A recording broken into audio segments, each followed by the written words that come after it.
Today I'm breaking down a section of one of Rick Beato's recent live uploads, one of his live streams, and in this one he's talking about connecting pentatonics with simple patterns rather than learning just boxes up and down. He's got some great ways of connecting up scales across the neck. I'll put a link to this full video in the description below and a link to his channel. Rick is one of my favourite educators on YouTube, so if you've not checked him out, I suggest you do. All right, let's check this out. A, that's an O-A, that's an O-A, and that's an O-A. What? So we're in the key of A minor pentatonic, so he's just pointing out his roots. How do you find where those A's are?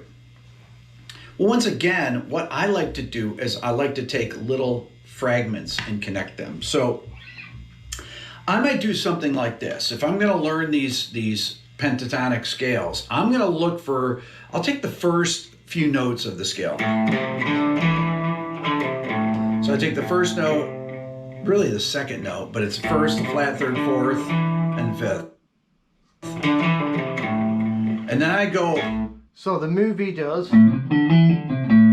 he's going root, and then minor third. So he's just going down the scale. When he gets to the 4, he's going to pull off from the 5 back to the 4, and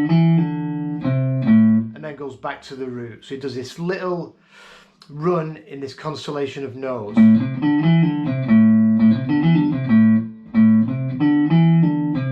So always start on the root with your first finger.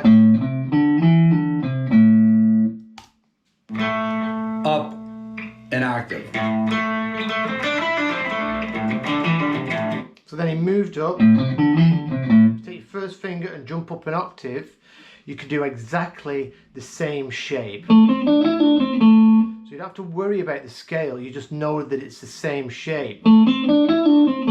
Same notes, same order. You just got to know where them roots are. This is a great way of learning scales.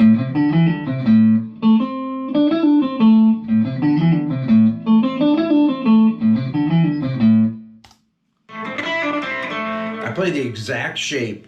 1, 4, 1, 3, 1, 4, 1. Then I go up an octave. So the same thing again, off this root, 10th fret of the B string. So that's in that pentatonic box.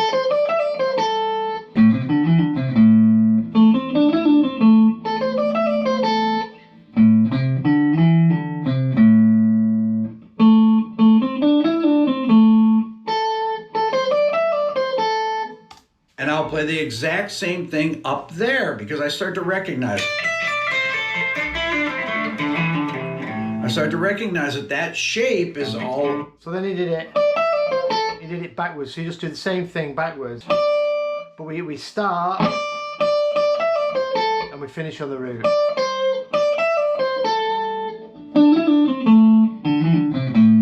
I'll do that again slowly.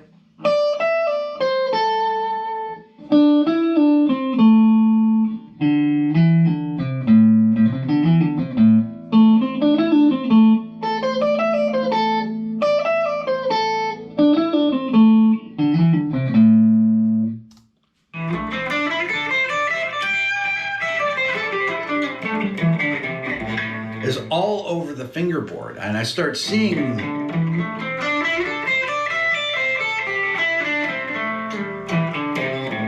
now what I did there is I added one note to that shape to connect those positions. And if I'm going here, well, if I just add that note there. So what he's doing here now, he's doing that same pattern we started with. Instead of doing that pull off back to the root, we're going to go to the next note in the scale, which is the flat 7. And then we do that same thing again. And I restart the position here. And then. So what I did was I played 1, 4, 1, 4, 1 to that note G, and then I move up 2 frets and I play the exact same. Then I move up 2 frets,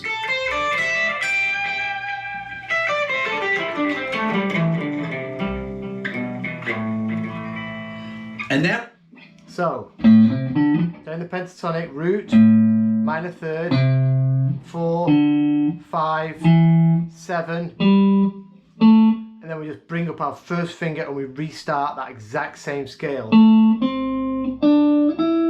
Here we've got the B string, so we don't go here, we've got to move up one. And then we move that up a whole step. And then we run out of guitar, so we've got to slide up on one string up into that G. And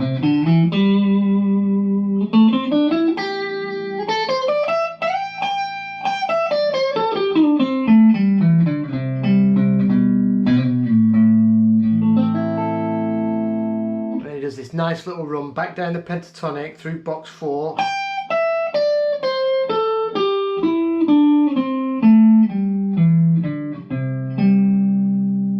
His first finger up to the 9 or the 2,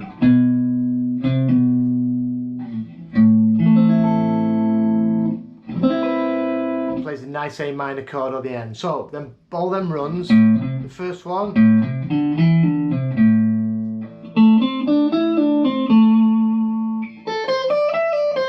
can do that same thing here off the 12th fret, pattern's exactly the same. When you do it off the G string, our pattern's gonna change a little bit because of the B string, so it doesn't do this. That doesn't work, so we've got to shift up the B string a half step. So patterns always remain the same, but you just got to remember that G to the B string is going to shift up a little bit. So.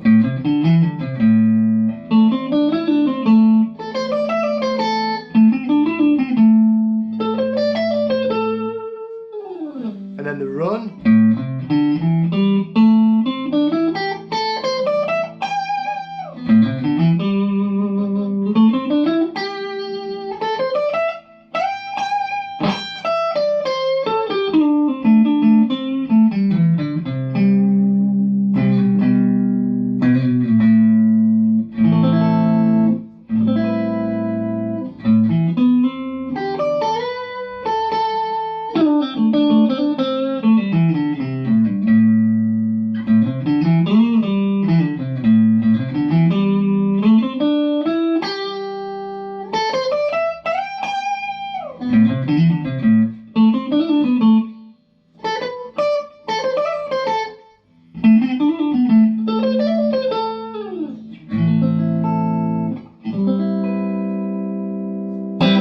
So thanks for watching. I'll put these tabs up on my Patreon page along with the video, and I'll see you in a day or so for another one. Cheers.